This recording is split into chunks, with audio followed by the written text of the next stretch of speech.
Yan, bagsak presyo tayo ngayon guys. Tag 25 lang. May short tayo 180 dalawa guys. Yan, 100 na lang yan.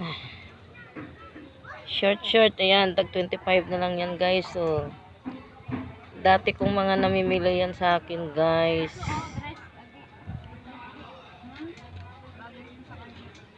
Yan. Hindi ako na kung kailan naman hindi ako pumunta dyan kanina. Hindi naman nag-try.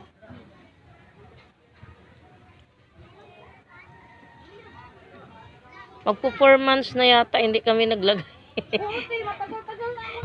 Madaan-daan ako dito. Tinamad ako dahil yung hanger nga, ng problema ko sa hanger. Ang dami ng i-display mga bago. Sabi ko, sa akin na natin display yung mga bagong hanger din kasi mababali na rin yung hanger na yan. Ay, patingin nga. Ayan guys, nabinta ng ating mga items guys. Wala akong pera. May pambili na tayo sa mga ano natin guys. Wala pala akong pera. Ayan.